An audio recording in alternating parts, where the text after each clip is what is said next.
Royal Rumble 2013. The Rock versus CM Punk. I remember seeing a video. Like to show you how massively over Punk was.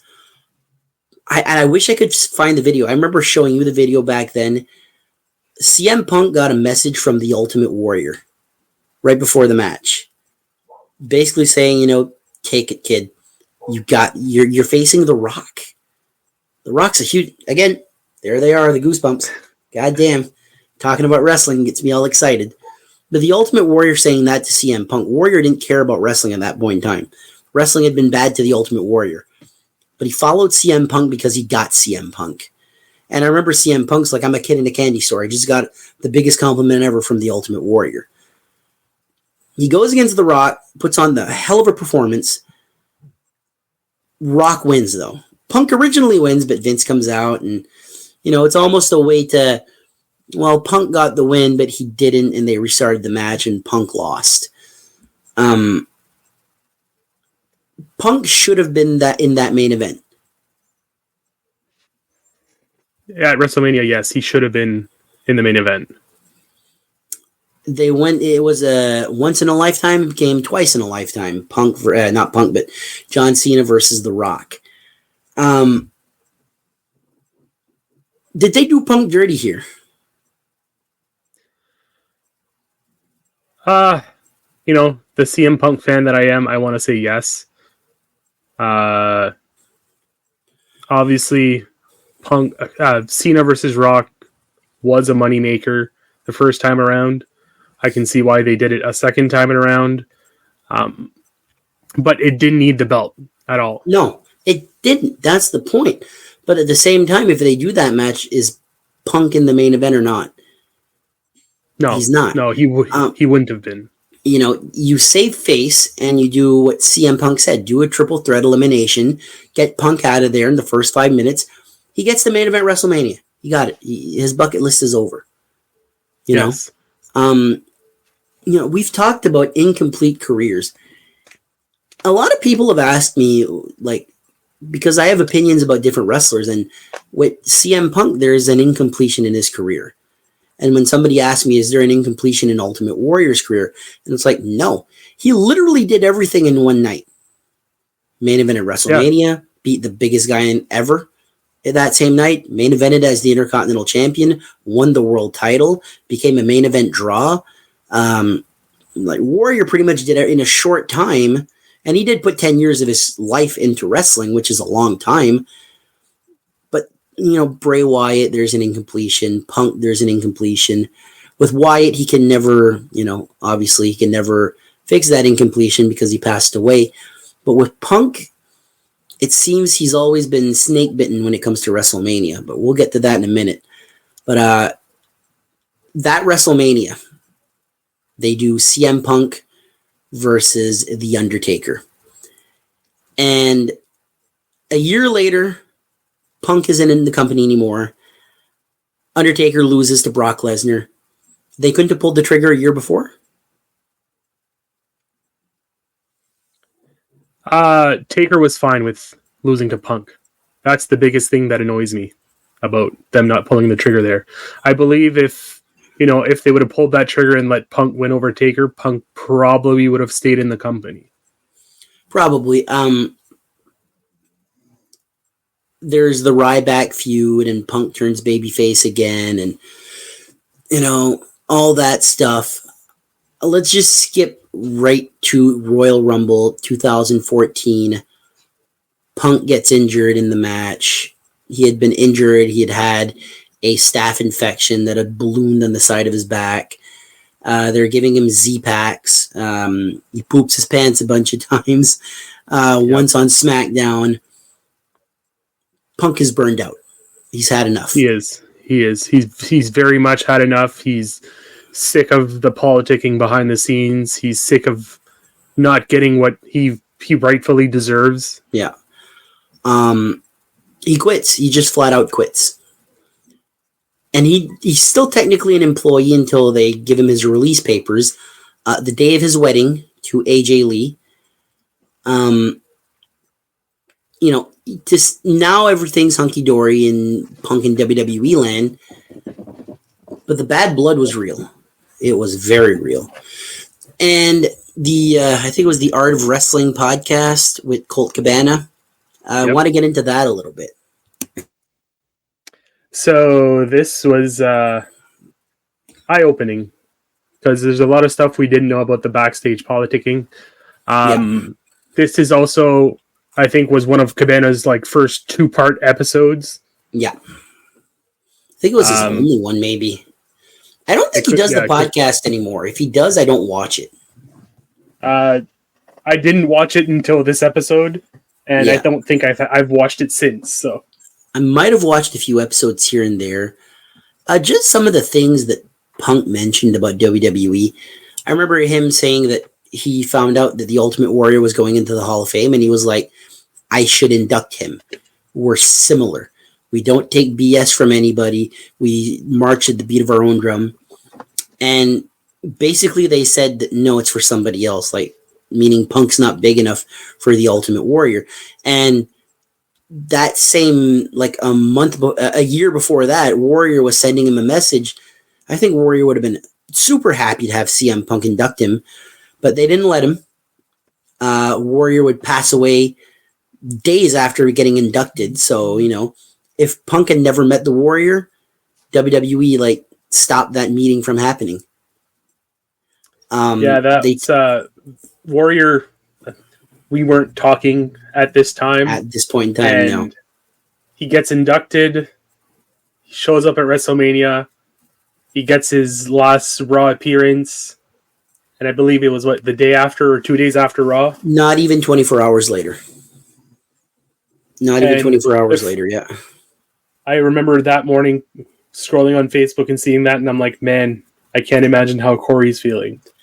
The funny thing is, I woke up, I was starting a new job that day, and I had like 50 messages on Facebook, condolences. I'm like, oh my God, who died? And the last one that had messaged me is our buddy Darren Hudson. Oh man, I'm so sorry, Ultimate Warrior died. And I was like, I think it only hit me once I finished work, because I got home, and I'm not a crier. I cried for that one. I held my cat and cried because that was my hero. That was my childhood hero right there. But CM Punk at this time, he goes a little cold with wrestling, but he does dabble in MMA. And he gets a contract with the UFC. It doesn't go well, to say the very least. But CM Punk has balls, because I couldn't start from scratch, basically. He was, 37, 38? And he was just starting to train MMA, and all of a sudden he's going to get a match on a UFC pay-per-view. Not some little card. He's going to do the UFC thing. So for everybody mocking CM Punk, could you have done it? No, that's... A lot of people don't understand that. Punk, at this point, had a wrestling background, and I believe he was a white or a blue belt in Brazilian Jiu-Jitsu. Yeah, which is pretty low. So, yes, you know, he has his fights. The name value is why Punk got a contract. Anybody else that starts at that level isn't even on the prelims, you know? No, and to be fair, Punk's UFC record is 0-1. Mm-hmm. The second fight, Buddy had drugs in his system and doesn't count.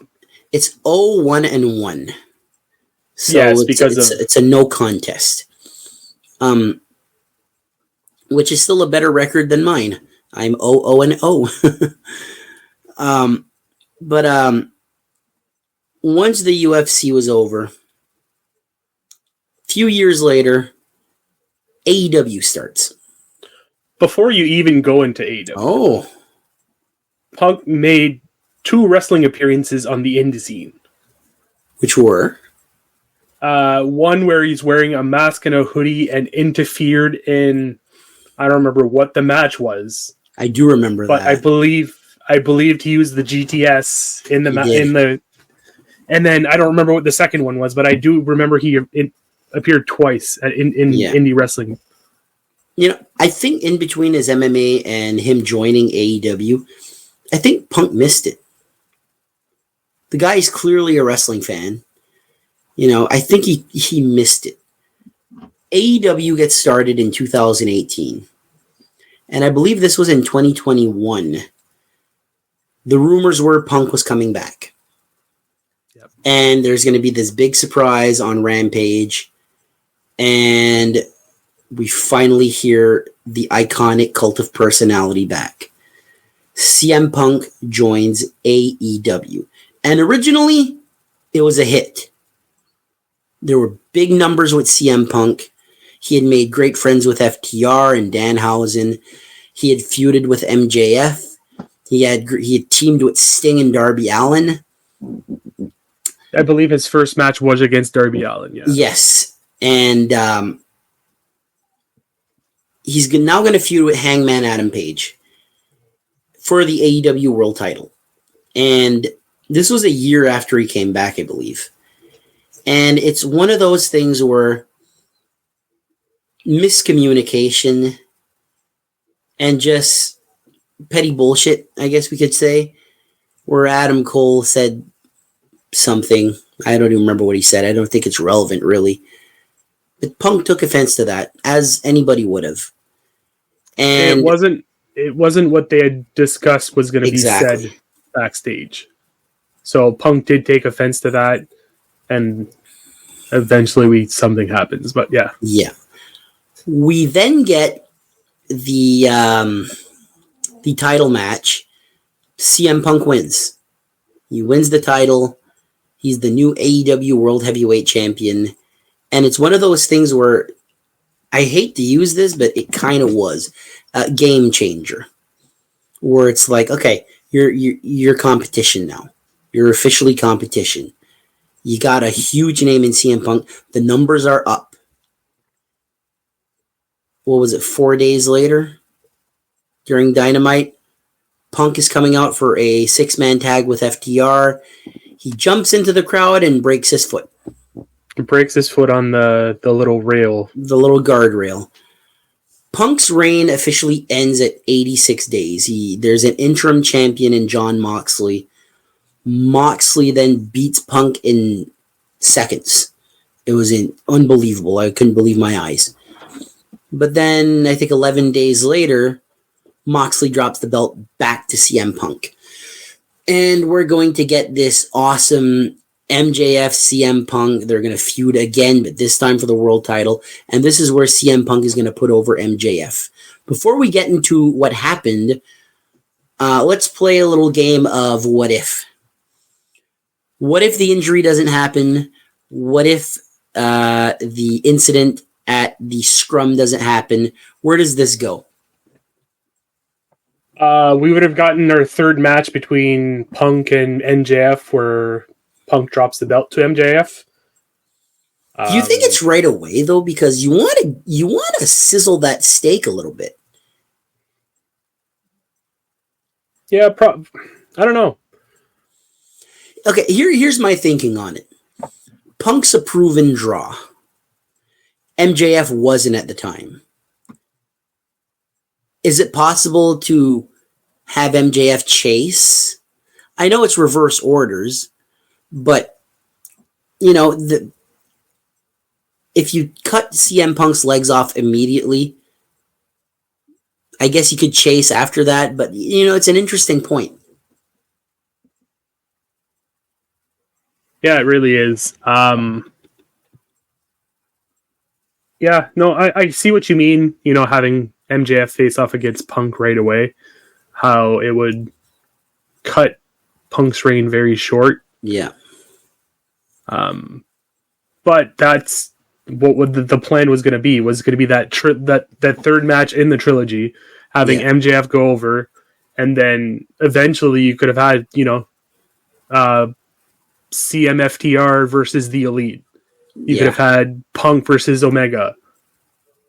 Punk that versus Swerve. The Omega versus Punk match, we were robbed of that.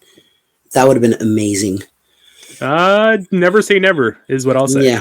Yeah, I think Omega might be on his way to WWE sooner rather than later, but we'll save that for the mainstream show on Wrestling with the Bros. Don't forget to like and subscribe there. Punk gets injured during this match with Moxley. He tore his bicep, right? It's bicep or something in his shoulder, yeah. Yeah. And while eating muffins, just goes ballistic. Mindy's Bakery. Takes shots at the Young Bucks, takes shots at Hangman Adam Page. Even the week prior, when he came back, he mentioned a comment about Hangman Adam Page. Punk doesn't seem like the guy that's gonna, we say in French, il a pas sa langue de sa poche. Doesn't have his tongue in his pocket. He's a guy that I wouldn't piss off. And I think the Elite did exactly that. After going off at the scrum, there's a fight that happens backstage. Dogs are saved, punches are thrown, arms are bitten. You want to talk a little bit about that? So, things leading up to this whole scrum, it's rumored that the Elite was sending out stories and bullshit stories to, Meltzer and Alvarez and, making up shit that wasn't true and trying to get Punk out of the company because basically they were jealous of his star power, right? Yes. And then at this point, Punk had enough of that. He'd had enough of Adam Page saying that line in the ring. Mm-hmm. He was just sick and tired of the politicking between, people that shouldn't have been the vice presidents to begin with. Which are still vice presidents, by the way. Yeah, it's an abuse of power, just like what Vince was doing his whole career. Yeah. And, this is definitely something that I think Punk regretted some of the words he said and probably regretted some of his actions that happened that night too. But after it was all said and done and, everyone was suspended and stripped of their titles and all that jazz, Punk was willing to work with the Elite. He was, and they weren't. This is one of the things that you... Was that? Kenny was. Kenny was, and still to this day, I saw Kenny mention that in his podcast. Someone asked me today, it's so bizarre that I mentioned this. Somebody asked me, and I don't have the answer for this person. He asked me, is Kenny Omega dating Hikaru Shida? I'm like, that's a Kenny Omega answer. I don't know how I have that answer, but don't know. I believe it was rumored he was dating Rio for a while, but... The rumors are rumors. Hopefully he's got both of them.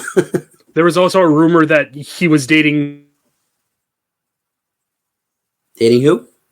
Kota Ibushi for a while, so... Yeah, that's Kota true. Ibushi. Yeah, you cut out there for a second again. But, that's a match that we missed out on. Omega versus Punk. They do bring back CM Punk. Very short while. They give him a storyline where he still has his AEW title. Spray paints the giant X there. Has a match with Samoa Joe at Wembley Stadium. You want to get into what happened when he got to England? So, to get back at Punk, nobody booked him. Anybody to pick him up at the airport, so he had to take a cab, not knowing where he was going. It wasn't a cab. He took the train or something like that. Oh yeah, which was even worse. Yeah, I guess a cab would have been safer than taking a train. Yeah, he had to rely on fans to tell him where to go. I find that so fucking unprofessional. We've talked about this on the mainstream show on Wrestling with the Bros. Don't forget to like and subscribe to Wrestling with the Bros and JoelteonPlays, and to this channel, obviously. There's just something about this whole situation that I don't want to pick favorites, and I'm not picking favorites. But if there's one guy I'm believing over the other, it's Punk. I mean, with what's come out recently, Punk's not lying about what he's done. He's told the absolute truth on the Ariel Helwani show, the MMA Hour. Go check that out. That was an awesome interview. But he has that match with Samoa Joe, which almost didn't happen. Yeah, and it almost didn't happen because of Jack Perry picking sides with the Elite. Not really Kenny Omega, but the Young Bucks and Adam Page, being best friends with them and all. And it was the weeks prior, Punk and Jack Perry were having issues because Jack Perry wanted to use real glass with a real car that was a rental car. Yeah. And Punk, being given creative control of Collision, said no. And this was Punk being given creative control by Tony Khan. He was in charge of Collision. He told Jack Perry no, and because real glass is stupid and destroying a rental car is stupid. Yeah, I believe Punk's words were, it ruins it for everybody else. Now we can't buy the rental car because you destroyed one. Yeah. So what does Jack Perry do? He uses real glass, looks directly in the camera. It's real glass, cry me a river. It's one of these. I think Jack Perry's age has a lot to do with it. I think the Young Bucks being in his ear has a lot to do with it. We saw the footage. They aired the footage. Punk on the Ariel Helwani show said that he pushed him and choked him a little bit. And he pushed him and he choked him a little bit. Tony Khan said, I was in fear for my life. You see Tony Khan's hand for a second while Punk is just pointing at him and saying, you're a clown. This place is stupid. I quit. Yeah. I quit. And he wasn't going to come out. But then Jerry Lynn, the referee, Samoa Joe, they were like, well, let's just do this. Punk does an interesting blade job here where he just jams the razor blade into his head over and over again until blood squirts out. I've never seen it done like that. Some fan caught that on camera. I don't know how, but that also, was... go back and watch that match and watch Punk's little smirk as he's coming out for his entrance. Yeah? Oh, yeah. He's like coming out and he just like...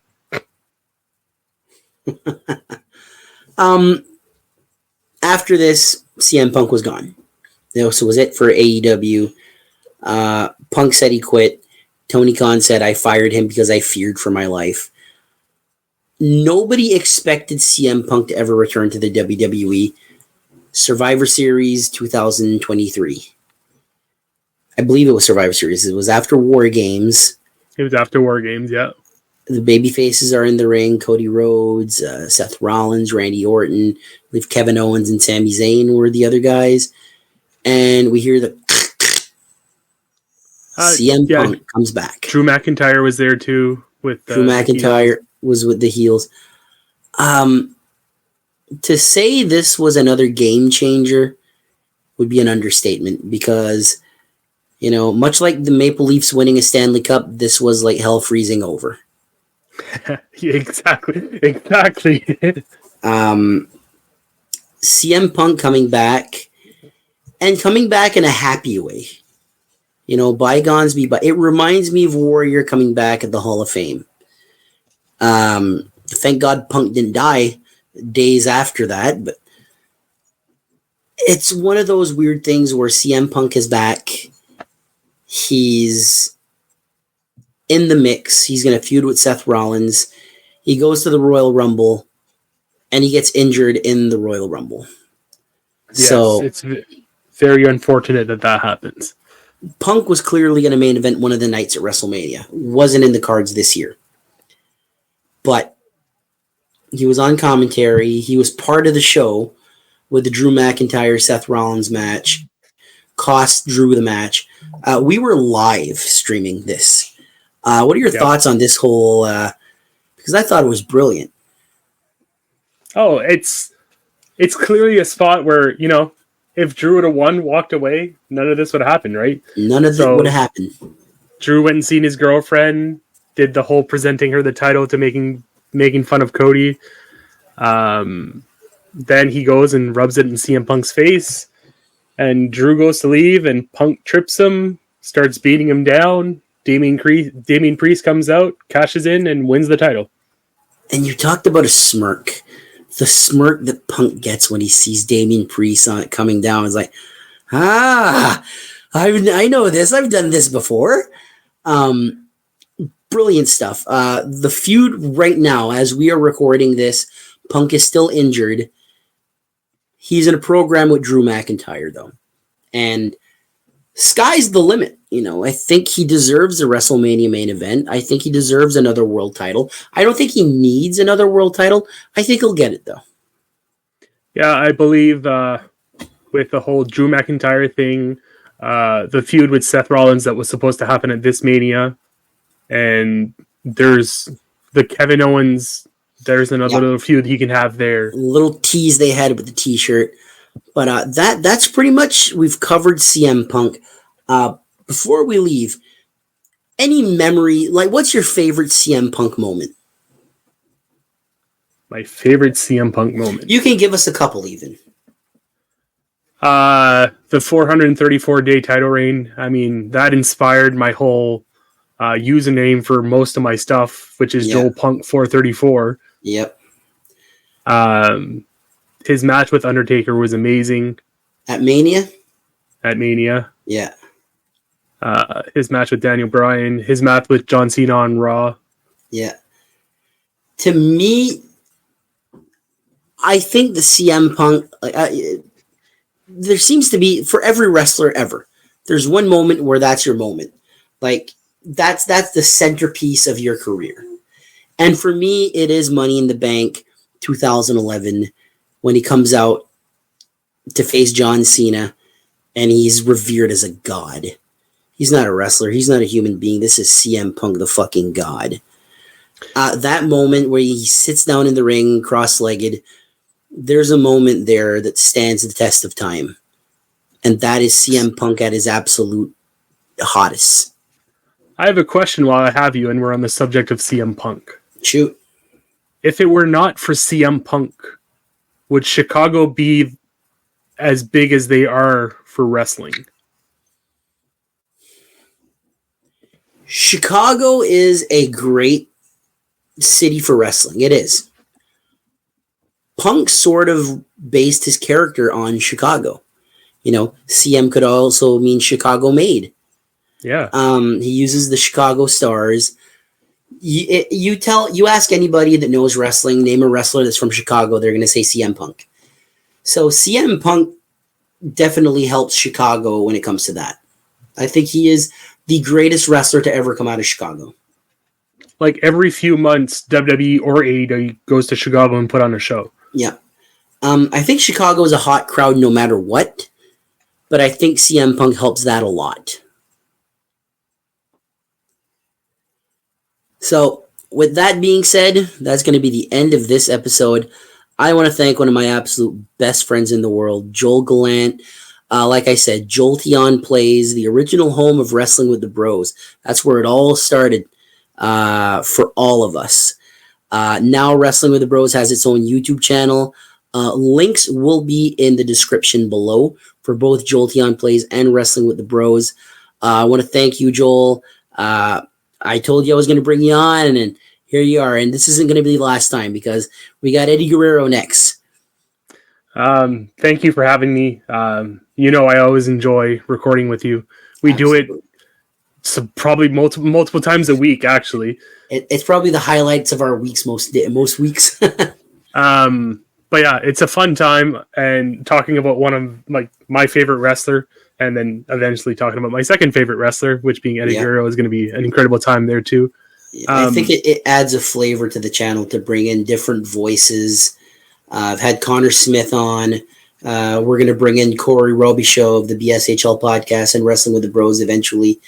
But this CM Punk one was not just something I want to do. It's been requested. And when CM Punk is requested, I know I was going to need a little bit of help from my bra there. So something I'll mention before you sign off is I'm definitely proud of you starting your own YouTube channel, and I'm definitely proud of you and Corey doing the BSHL channel. That took off more than I expected it to. The BSHL, that's mostly Corey. I'm a talking head on there. My main thing that I do everything is the Maritime Warrior, but same with you. Jolteon plays over 1,000 subs, wrestling with the bros, our interviews and all that on the BSHL live streams. You're our moderator. You've helped me there more than once with some idiots, and I have no problem saying idiots because, hey Joel, stop muting, stop muting, stop muting. Jesus Christ. Yeah. But with that, I'm definitely glad those streams are over for now. For now, it'll be less. It'll be less when the season comes back, but playoff times, that's when it hits pretty hardcore. But with that, I want to thank Joel once again, and we'll see you next time. Take care. See ya.